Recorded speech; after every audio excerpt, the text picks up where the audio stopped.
So, if you're wondering why everyone's talking about Tron right now, well, I'm going to tell you in this video. It's going to be wonderful. You're going to be excited and happy. I'll discuss Justin Sun. I'll discuss USDT. I'll discuss the Memecoin craze on Tron right now.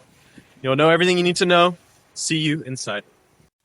Okay, so Tron, Justin Sun. This should be a really fun one because Justin Sun is kind of a crazy, kooky, interesting, smart guy, but definitely crazy and kooky. Start off, let me show you this wonderful photo of Justin Sun.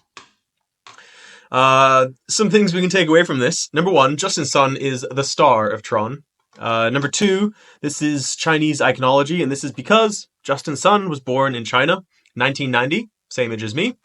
Unfortunately, I'm not as rich as he is, because let's take a look at his holdings. Oh no, something went wrong.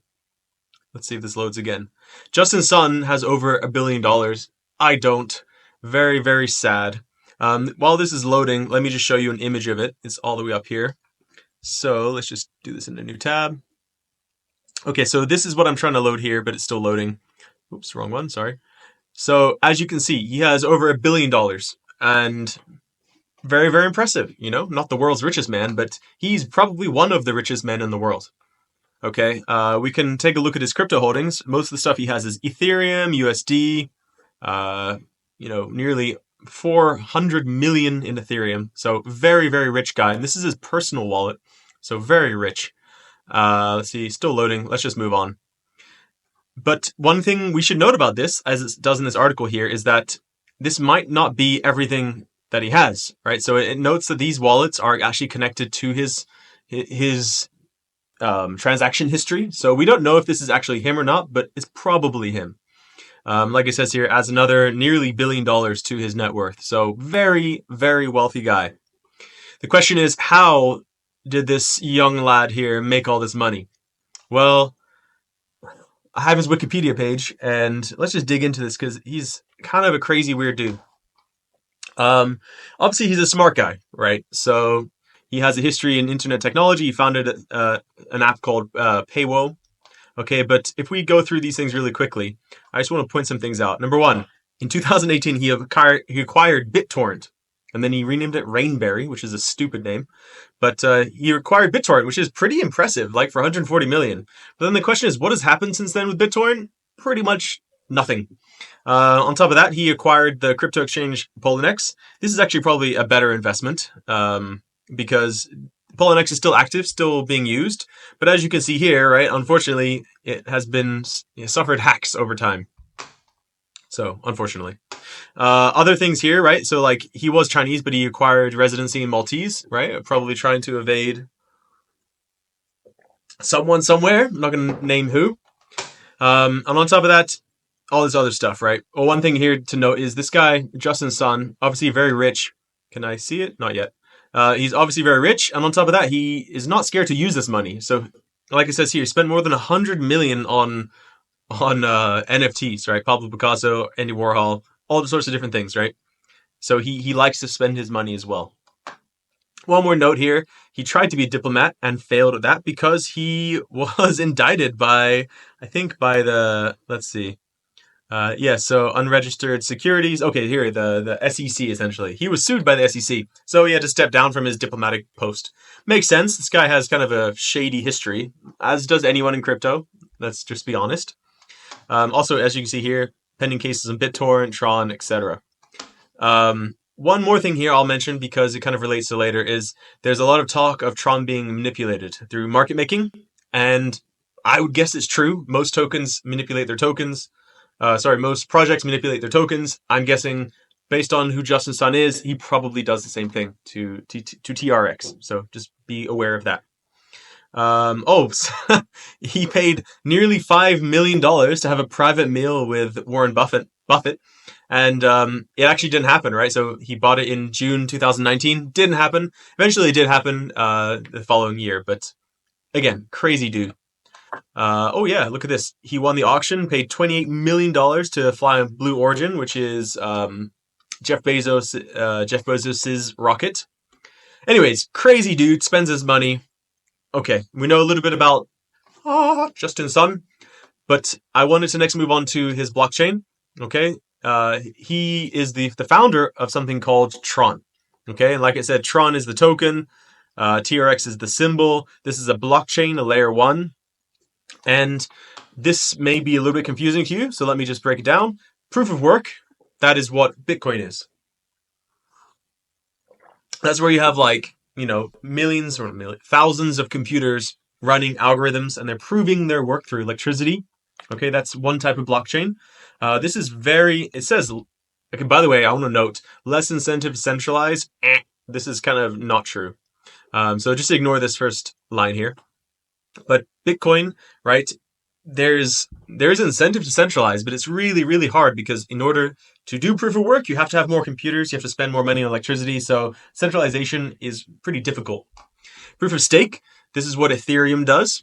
Actually, proof of stake is probably the best defense against centralization, right?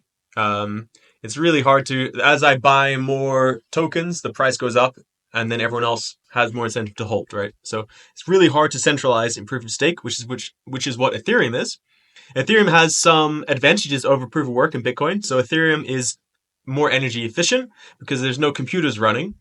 Incentives development. I don't really know what that means, but I guess it means people working together, right? In order for proof of stake to work, you have to have a community of people. All right, proof of work, Bitcoin. Proof of stake, Ethereum. Proof of stake is Tron network. Okay, so I'll go under what the D stands for. It is delegated. Okay, but before I continue, let's just finish this picture. As you can see, check.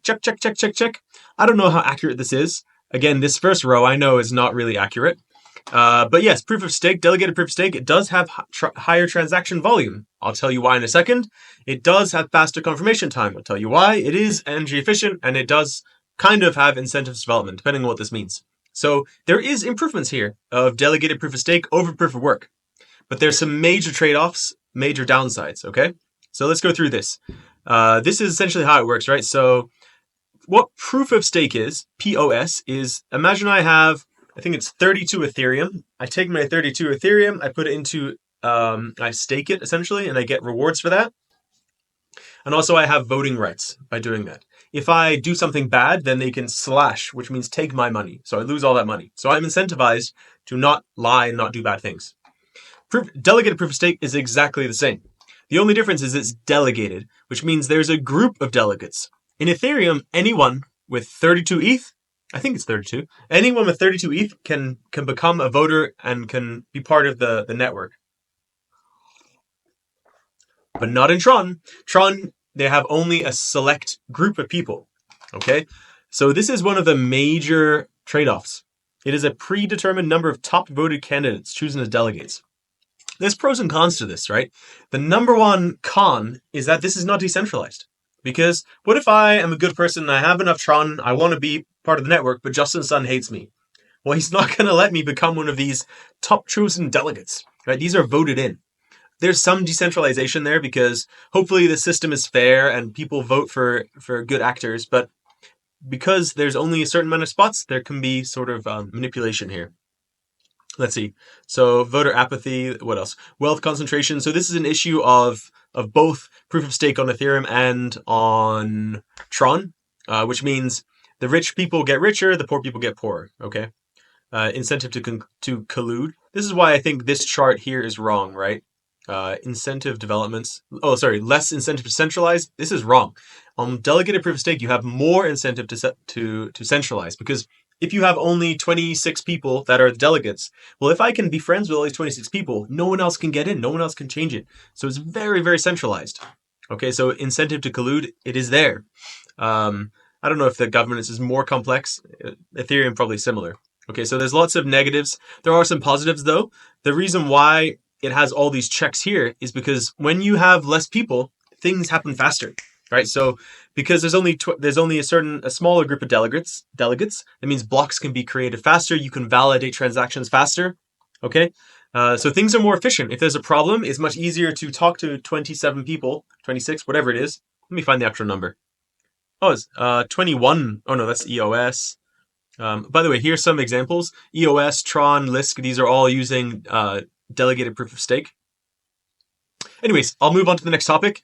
This is what the Tron blockchain is. It's okay. To be honest, it's not too bad, but I would say the Ethereum traditional proof of stake is better because it's less decentralized. But it is more decentralized. But delegated proof of stake is faster, which brings me on to the next point. USDT. Take a look at this amazing chart here. Tron and Ethereum, they both have around $60 billion in USDT. And then you compare it to things like Arbitrum, Avalanche, Optimism, all down here. Actually, Polygon is not on this list for some reason, but I think Polygon is number 3. But the question is why? Why? You know, I can understand Ethereum. Ethereum is the biggest blockchain, the most money there. It's kind of the most trusted blockchain, so I can understand USDT on Ethereum. But why is it on Tron? Well, let me tell you. Like I said before, Tron is delegated proof of stake, which means things are faster and cheaper because you're dealing with a smaller group of people. Okay, and that's why this is the answer to this question. Tron has the most USDT because it is cheaper and faster. If I'm in Africa, actually I heard in Georgia, right? In Georgia, USDT on Tron is like ubiquitous, which means I go into the coffee shop, I can use USDT on Tron to buy my coffee. Essentially, everyone's using it, and the reason is because it's nearly essentially free to transact. If I send money from me to you, well, I don't have to pay a fee. The money goes from here to there, done. Okay. So this is why USDT, because on Ethereum, right, I have to pay maybe $5 if the gas price is really high, maybe $30 just to send you $30, right? So it doesn't make any sense. Tron is essentially free, which is why there's so much USDT usage here. And this is the major use case for Tron. This is why it's big. This is why people are talking about it. Excuse me. So, like you see here, again, this is what I just said. USDT on Tron is immediate. So I send, boom, it's there in a second. Maybe if I'm on Ethereum, it doesn't take 3 hours, but it's much longer. This is the major advantage though, right? It is free to send money. Free. Amazing. And on top of that, I guess use cases, this one's kind of not important because USDT can be used in really anything. These two are really important though. It's faster and free, faster and cheaper on Tron. So it says here free. I did some research. I couldn't tell if it was actually free, but what I do know is that I used this app before. So Token Pocket, it's okay. I don't know if I recommend it, but the cool thing about this is that instead of paying TRX to send something on Tron, you actually use USDT on Tron, which is really nice. This means if I want to move money around, I just need one token, USDT. That's all I need. Super cool. So the next thing we really should talk about now, this is why everyone is discussing Tron right now, Sun Pump. Right now, Tron is going crazy. Let me just very quickly show you this price chart. Zoom out a little bit, do 4 hour. Check this. Oh, it's taking forever to load. Zoom out. Oh no. Let's try this again. TRX.